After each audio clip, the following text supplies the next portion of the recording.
I can't tell you how happy I am to be here this morning and to be doing this panel.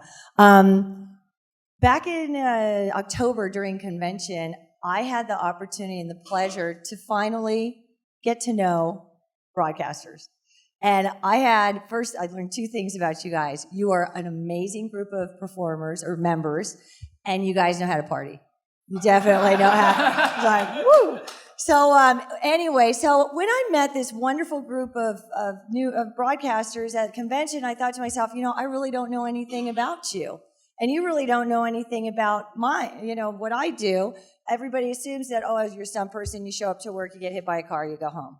Well, that's a very, very small part of what we do. And so it was my pleasure to get this panel together today. It's a very diverse group of stunt performers, so you can kind of see that we do have a different dynamic within stunt performers. And I've had the pleasure in the last 6 months to visit some stations. I just got home from New York. Jeff took me on a tour of New York radio. On Monday, I got to Jim Kerr took me on a tour of our iHeartRadio on Tuesday, and it was really great to really see what your world is and what a day is in the life of an announcer or a broadcaster. So with that being said, I'm going to introduce the panel that I've assembled for you. First, I'd like to introduce Bob Miner. He is an all-around stuntman, a second unit director, a stunt coordinator, and he definitely has a different perspective. So this is Bob Miner. Next, I'd like to introduce Jade Kwan. She's a stunt woman, and she has a black belt in stunt skills, which means that she's amazing. What this woman can do with just fighting and flipping and whatnot. So I saw a YouTube thing, and it was truly impressive. Our next panelist is Chris Carnell, who's stuntman, stunt coordinator, and wants to be a second unit director, here he comes. Okay, Chris, go and fly on here.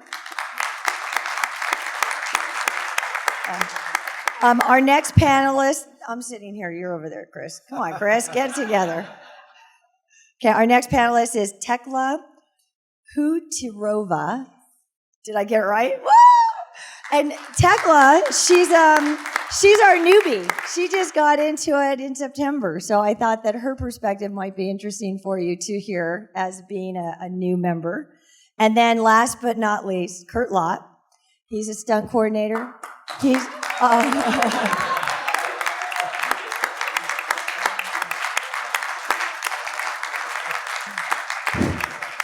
Kurt Lott, he's a stunt coordinator, he's a rigger, he's an all-around stunt man, and the best husband in the whole entire world.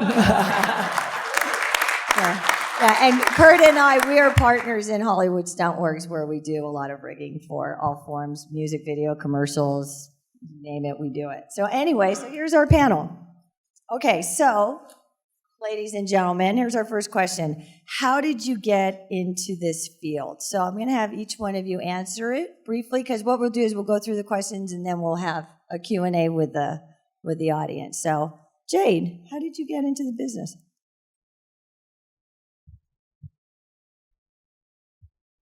Hello. Sorry, I'm not used to talking. It's more just like action. So it's normally like just keep your mouth shut and like fall there. So I actually have a background in gymnastics, martial arts, and various forms of dance. I actually got into the business because of my background in breakdancing, doing power moves and things like that, which was at the time a very unique skill that women had or didn't have. And so I naturally transitioned into stunts, not at my own will. My career kind of found me. I'm Asian, if you haven't noticed. So I was actually a graduate of biology and psychology on my way to med school. So life kind of took a different turn, and my career found me. Thank you, Jade. Mr. Miner, how did you get into the business? In 1969, very physical athlete, so people read about me in the paper. And I really wanted to be a cop, and I thought maybe stunts was much safer. So anyway, anyway, I met this man. That I was a bodybuilder, and I met this guy at the gym. He worked at Hawaii 5-0. He said, "I read about you in the paper. You probably have you thought about being an African-American stuntman or just a stuntman?" I said, "No, I never really thought about it." But he said, "You should do that because you're a great athlete and look like time is coming." And I said, "Okay." So I went out to Paul Stater's gym, which you recommended, which is in Santa Monica. And I started training, fight scenes, jumping off billboards, ladders, and fencing, boxing. And from there on, I got my first job, which is Beyond the Valley of the Dolls, 20th Century Fox with Russ Myers in 1970. That's my first picture. After that, I never looked back. Excellent. Chris, what's your line? The way I got in the business, I feel, is from a misspent youth. I was the youngest of 6, and I got beat up every day by one of my brothers or sisters, and my sisters were the mean ones. 3 boys, 3 girls, so it was a punishing youth. And then I discovered martial arts so that I could, fight back. And that's how I got my first break. Is my karate instructor Simon Reed became a stuntman, and then he wanted me to be chief instructor of the school, and I said, I want to do what you're doing. And he goes, "You do?" And he kind of opened the door for me, and I kicked it down. Excellent. Tekla. I have a background in what's called extreme martial arts or sport karate. It's like a combination of flipping, tricking, gymnastics, and martial arts performance. Been doing that for about 12 years or so, and I was competing on the national circuit, and a lot of people from that transitioned into stunts. So it kind of also snuck up on me. I just moved out here recently and started working on just fight choreography and falling and stuff, and it's been really fun because usually I'm training to land flips. Now I get to flip and just fall down, and it's freaking awesome.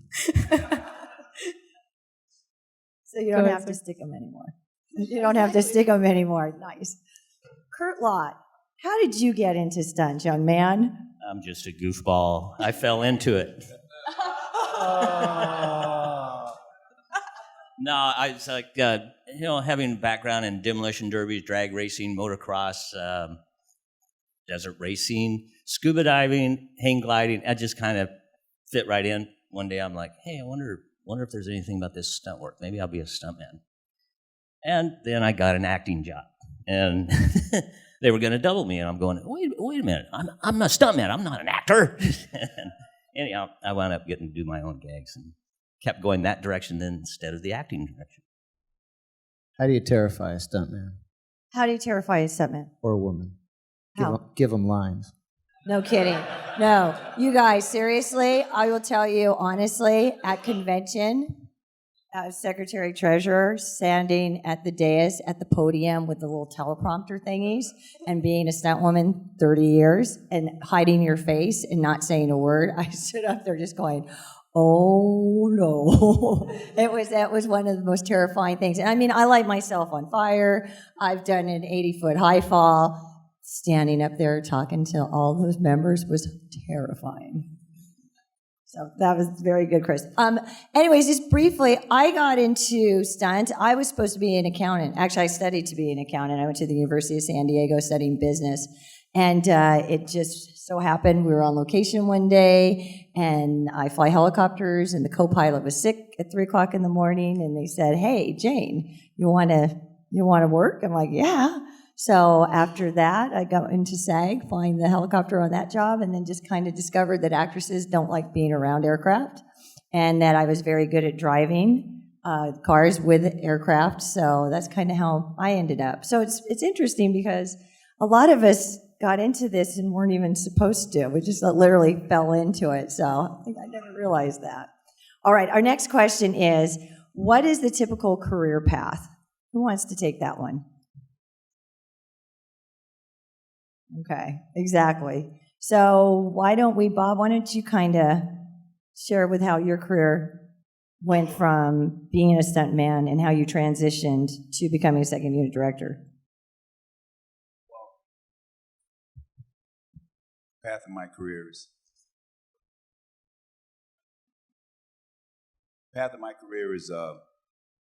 it's very exciting because I started as an Afro-American. I started out, like I said, I wanted to be a cop. And then I got introduced to a gentleman by the name of Paul Stater, which is in Santa Monica. So I started training down there and learning fight scenes, high falls, and different things like that. And I had a goal in terms of I wanted to be the best that I can be. And at that time, if you know, in 1970, there wasn't very many Afro-Americans stuntmen at all. Actually, that was during the time of what they call paint downs. And during that time, 1970, I was beginning, I guess Bill Cosby, one of the first Afro-Americans with a successful series, which was I Spy. And Bill Cosby had a couple of stunts to do on that show. And during the time he had the stunts to do, he walked in the dressing room, of course, they sent out a guy that was a white guy, wasn't Afro-American, and he had shoe polish on his face.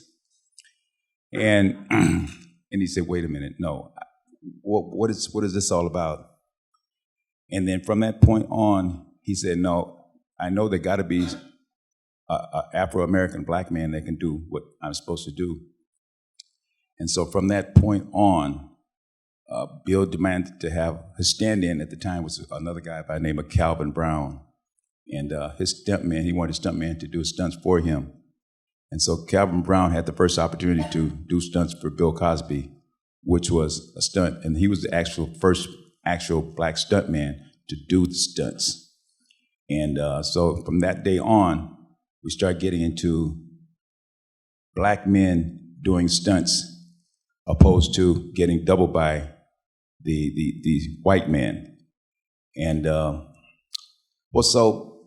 Bill Cosby, he was one of the founders of getting things going in terms of that. And after that, I myself, I got started doubling. I was doubling Jim Brown, Fred Williamson, Sidney Poitier. I've doubled most of the Afro-American big-time stars at that time. And I'm very proud of that. And Ivan Dixon, just go on and on and on. So all in all, I've had a very successful career. Roger Mosley, Magnum PI. I'm sure a lot of you figure Magnum, Magnum comes on Thursday night now in reruns, and my name is on 95% of them. I did Magnum PI from 1980 to 88, and I was a second year director, and I did stunts for Roger E. Mosley. He was the helicopter pilot. So everybody think that how Roger's doing all that stuff, they holler cut, and then I come in. And then they holler cut, I come in, I do the dangerous stuff, and he picks up from there. So anyway, so I have a very successful career. There's a little bit more to it. I'll get to that a little later, but thank you. So Bob, it was during Magnum PI that you became a second unit director? Yes, I became a second unit director at Magnum PI. In order to be a second unit director at Magnum PI, actually, I was probably the first Afro-American to get a second unit director's actor's card.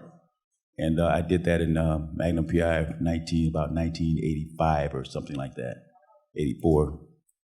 And I had to have 3 letters. In order to get your director's card, you got to get 3 letters. You got to get it from producers, directors, or someone that has worked with you. And I was working for Don Bellisario at the time. And so I was able to get my second year director's card, and I directed Magnum for the last 4 or 5 years of the show. That is excellent. So just for clarification, so we start out as a stunt performer, and if we can make the next transition to becoming a stunt coordinator, that's kind of the natural progress. And then if you're really, really good or in the right spot or you get the right show, you can become a second unit director, that's like, you made it. You're at the top. That's kind of, that's it. There's nowhere else, I think that the key to this success for me was being versatile. I'm able to do more than just one thing. I'm an actor also. A lot of you probably see me on Tube. You didn't really know who I was. But anyway, one of my latest films was, anybody see Death at a Funeral? Anyway, the film Death at a Funeral, I was the father of Chris Rock and Martin Lawrence in the casket. So you guys been in a casket before? So I tell you what, lying in a casket is very comfortable. It is so comfortable. I mean, no wish, but anyway, it felt so good. But anyway, sorry, you have a question for me? Yeah, first, thank you very much for doing this. I think I've seen you in some kind of war movie or something or two. You talk about first unit, second unit. Can you explain what that means? Okay, Chris, you want to explain that? I'd love to. I'm trying to make that transition from stunt coordinator to second unit director, and I thought becoming a stuntman was difficult. Becoming a second unit director is really difficult, so good on you to make it there.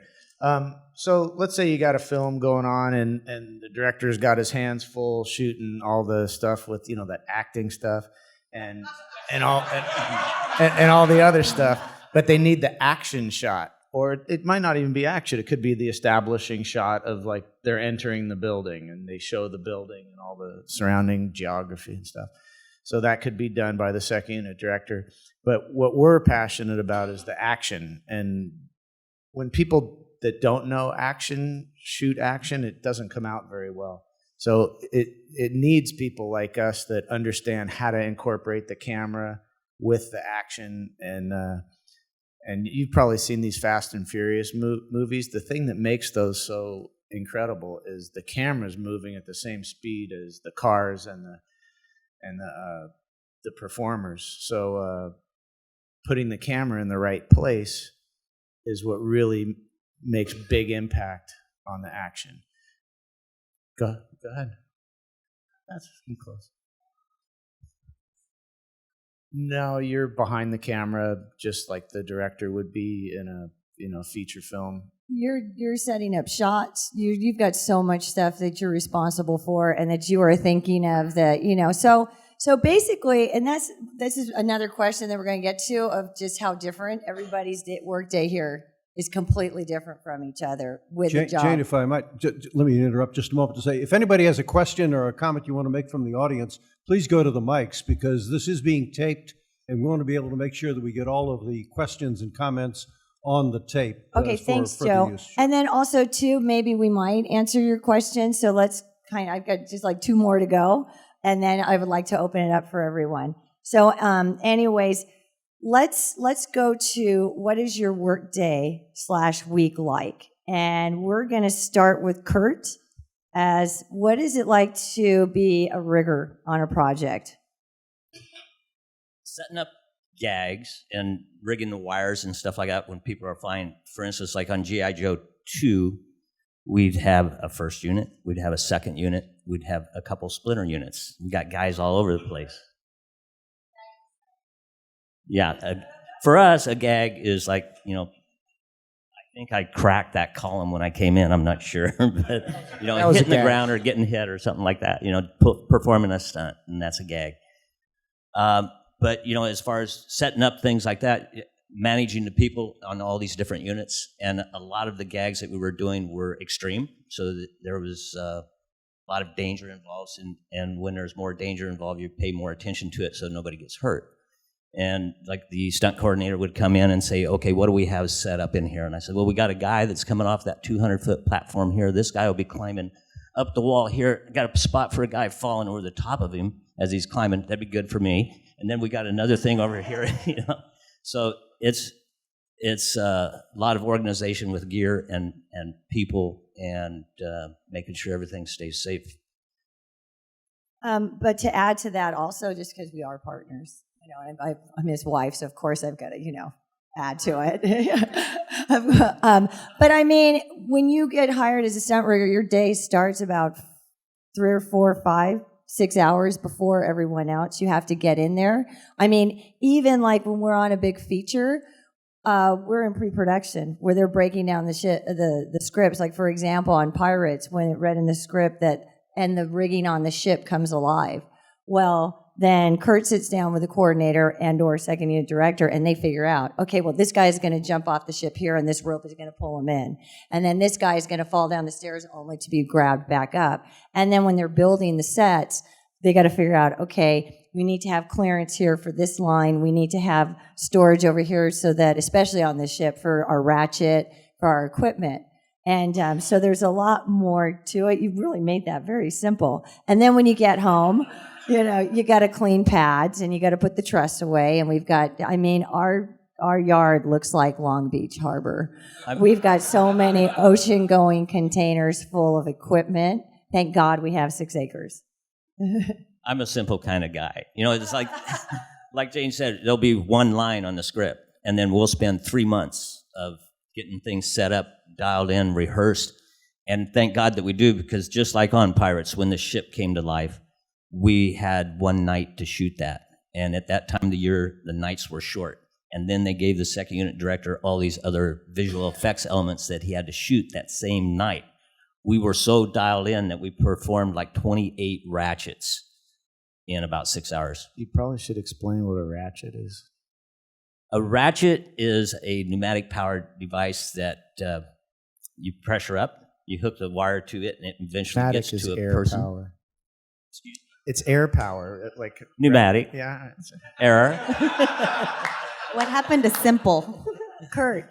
He's been English. on the receiving end of too many of those. Chris, do you want to add to that?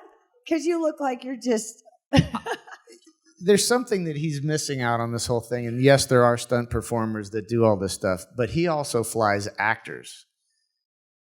Like you have some, I don't know, you could probably name some big name actor you've had on the end of a line, but, it's always very difficult when you have someone's life on the end of a line. But then when you have some $100 million actor on the end of a line, believe it or not, it's even more intense. Because if you're the guy that hurt Johnny Depp, you're the guy that hurt Johnny Depp. Sometimes I thought I might see the print the next day, stuntman looking for a new career. Okay, Tekla, what is your workday like? So the few jobs I've so far been fortunate to work, I personally, bottom of the food chain sort of thing. So I try to just be, prepared to do whatever I'm supposed to do. So whether it's a fight or a gag, and then moving mats, bringing water for people. If anyone looks around for anything, I'm like, what do you need? It seems to be, that's what all of my mentors have said to focus on, make an impression and just be helpful and nice. And that's what I'm focusing on so far. Be a sponge. Be a sponge. Yep.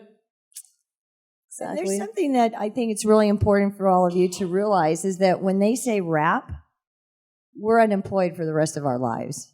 And we don't have agents to find work. And you're as good as your last gag. And, if you're pleasant to have on the set, especially with the new up and coming, you will get called again. And it's very competitive. And there's no job security.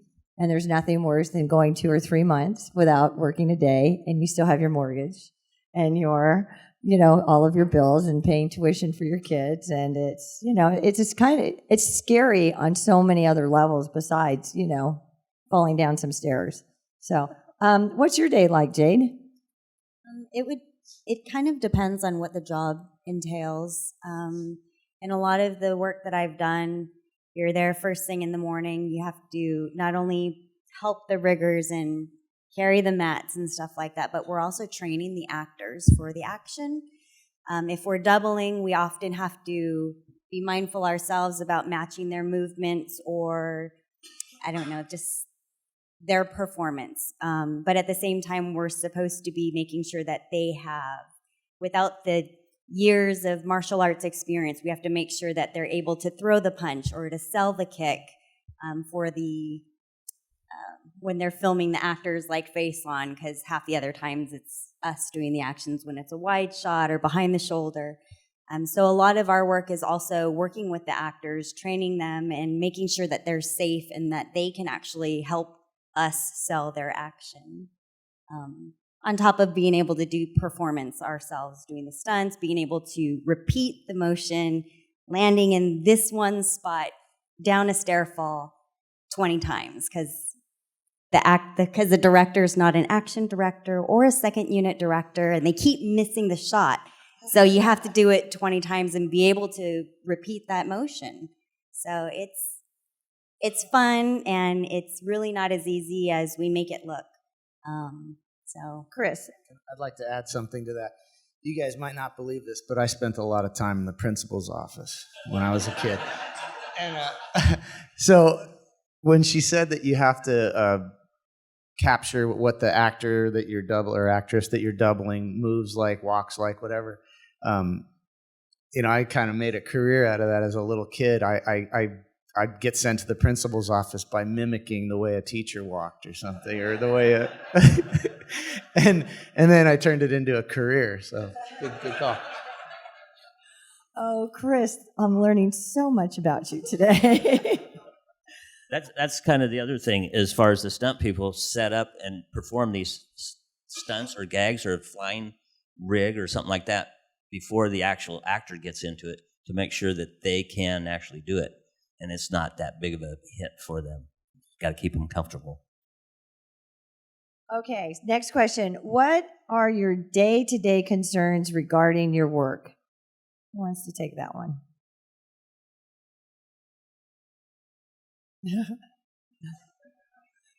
Well, It's just like whatever it is that comes up, you do what needs to be done to make it happen. Right. And be able to walk away from it. Yes. This past week is a good example, because Kurt and I worked together this past week, and there was like a 1,500-gallon fish tank with a moose in it. And it's supposed to be in formaldehyde, right? So there's a moose in there. The actor falls in the tank, and he starts pounding on the glass. James Franco. And the glass breaks, and the water and the glass all go splashing out into this room. You can do as much as you can to prepare to protect the stunt guy that's going to do that gag. But, the kid's face got cut because the glass hit a couch and splashed back into his face. And you look back on it, you could have put one of those clear masks on his face. But, now we know. But a lot of the things we're doing, none of us have ever seen it before. You just hope for the best. And you're standing there for Bryan Cranston. He almost got taken out, and he was 15 feet away from the tank. I doubled Bryan Cranston. See, as you get older, you double the old guys. Yeah, but, at least there are old guys. Thank goodness. Yeah, exactly. Helen Mirren can only do so many action films a year, Hence why I have so much union service time. Okay, so, and I think another thing, too, is that, and maybe one of you would like to add to this, especially maybe one of the girls, is that our careers are not only when we go to work and are working on a contract or whatever. There's a lot of training that you need to do. So why, Jade or Tekla, one of you guys want to comment on that? Sure. My stunts is my career. So like most every other person in a regular career, I dedicate 40 hours a week to my job.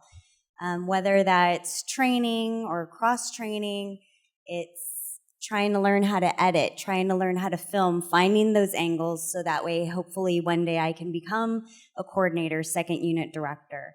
I'm always trying to diversify my skills. So for me, my work week is, I train in the morning, I run, I do track, I go fight train, I go to the range, I'm shooting pistols, rifles, doing archery.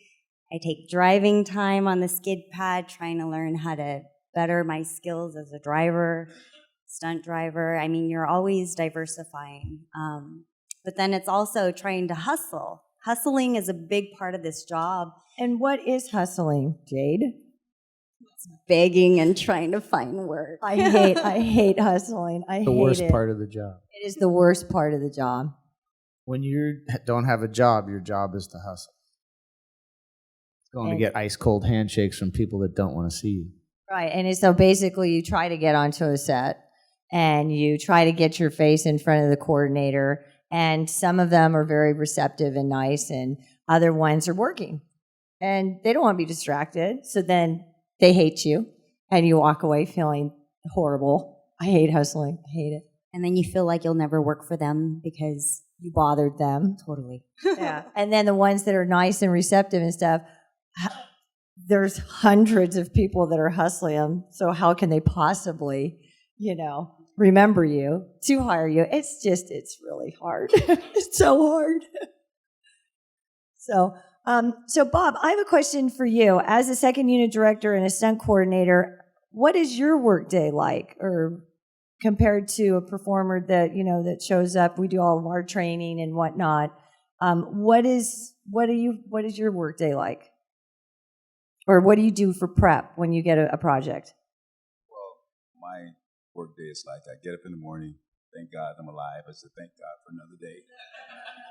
And because this is a tough business in terms of getting hurt. It's not whether you're going to get hurt or not, it's when. Because if you do stunts long enough, you will get hurt down the line. It's not necessarily because you did something wrong, but that's the nature of the beast, I call it. Because when I got hurt on Blues Brother 2000, I did nothing wrong. After 3 months, I had one more day to go, and I turned the car over 3 times. I had a serious brain injury. Matter of fact, it was broadcast on the Learning Channel, how a stunt performer can do things right and still get hurt.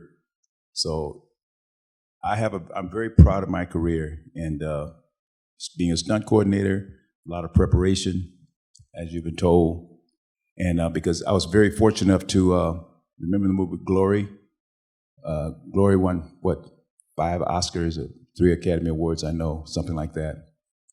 And I was the stunt coordinator of Glory, and by being an Afro-American at the time, people didn't know, and they were so satisfied with Glory and pleased with the action on Glory. People was very surprised. Me as an Afro-American, I'm the one that constructed all the action on that show. And, with Denzel Washington, Andre Braugher, the fight scenes and people flying through the air ramps and things. So that was one of the movies that I'm very proud of. That was my biggest feature, and my biggest TV series, of course, is Magnum P.I. I mean, I've done so many things, so it's just a matter of anybody want to know anything else, just please ask me. I do, and kind of what you just said. Do you ever get requests that you can't do that? Like, that's too dangerous? Or is that what you guys do? Like, you have to figure out how to make that happen? We figure it out to make it so that it can be safe. There's some directors that, we're actually, Kurt and I were having this conversation last night. There's this one guy that wants to do a stunt, and this is the first time in 30 years where I'm just like, no way. This is not safe. And there is really, in my opinion, no way to make this thing safe. I don't care. And Kurt disagrees with me, but No, there is a way to make it safe. There is a way to give the guy an out, but they won't. They don't want to do it. So correct. So we shouldn't do it. Right. But so we just have like 2 more questions. Okay, so just hang on. Chris, so you get a job and you're the stunt coordinator. What do you do? You get the script and I break down the action on the script, which they don't pay you for. Anyway, and then you go over the action in a production meeting with all the heads of the departments, and you figure out what's doable, when it's happening, how many people I need, stunt doubles, and all that. The job of the stunt performer, stunt coordinator, is when the stunt performers actually show up, it's all laid out for them to be rock stars. All the preparation has been done so that when they show up, it's safe, and all they have to do is just do their job, and everybody goes home safe. And exactly. That's So the you key. break down the script, you come up with the budget, you have your mandates, you find the doubles, and you make everybody look like gods, basically. Okay, last question, and we're going to, okay. Just one last question, then we're going to go to the Q&A, okay? So down the line, starting with Kurt, have you been hurt? that rhymes with Kurt, doesn't it?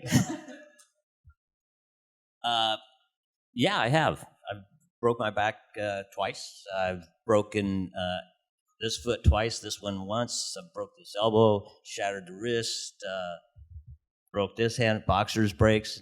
But most of that's just playing around. At the job, maybe 2 breaks. Okay.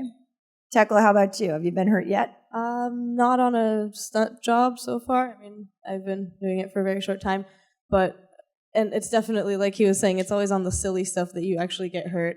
Like, I'll do tumbling passes, double fulls, whatever, and then I'll be like, land it, walk away, and twist my ankle on the way to the water fountain or something, you know? So it's always on the silly stuff. But yeah, nothing too serious, just training injuries and things like that for me so far.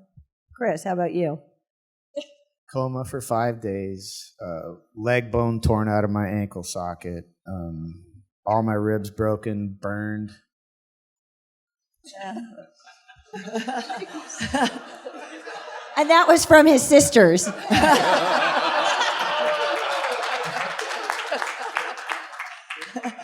That was at work.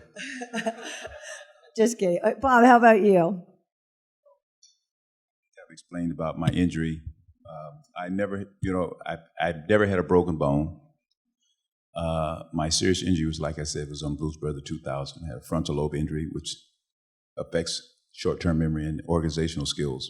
And I overcame all that, and I beat it. And I came back and got my first job, was to light it up. My first job was light it up after that. That was being Usher's father, and light it up. And from there, I took off. And like I said, I've coordinated some other shows since then, and now I'm just sitting back, enjoying the royalties.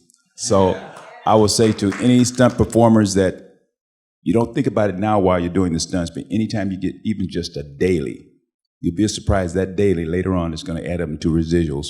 And the residuals is, royalties. And after so many years of, I get a paycheck all the time into my P.O. box. And that's from years of, I've been in the business for 45 years. And that's a long time. So, and I'm very thankful, Residual City. Residuals are very, very, very important to us. Very important. And Jade, how about you? I've had broken ribs. I've had total shoulder reconstruction. I've had a number of concussions, minor and major. I've had a broken face. I've broken my nose. I've had my eye orbital broken. And you're so beautiful. But I am still here, and I am available for work. So if you know anybody who needs a stunt person, call me. And okay, last but not least, I've shattered my shoulder. I've had 2nd and 3rd degree burns. I've broken my wrist, ribs, my face, just the basic stuff, And yeah, we do, a lot of it is plain, but no, all of those that I just said were all work related, so. I just wanted to throw in, I just thought about it. I have on my laptop a wound locator list that's used by the FBI. Just because of the injuries and trying to remember when you're at the doctor's office. Have you ever had a surgery? Oh my God. Well, here. It has like the front and the back, and it's just like his is like almost full. Mine's only like halfway. List the injury and put the date. Yep. I'd also like to interject that, half the time when we're hurt, like when I had broken my ribs the first time, it was the first gag, first shot of the film, and nobody else to double, so I had to just duct tape myself up and go back out there and keep filming. Did you rub some dirt on it and then get back out? Duct tape is amazing. But same as when I broke my face, I didn't break my face. It was not my fault. But when I got my face broken, they rushed me to the hospital. At the time where we were at, there were no specialists, so they took me to a hand specialist. He got me to x-ray my face and said there was really nothing that you can do about it except just to don't hit your face because there's no brace. And so they sent me back to filming, and I continued the rest of the shoot with a broken face. Girls are tougher than guys. So, well, thank you guys so much for having us.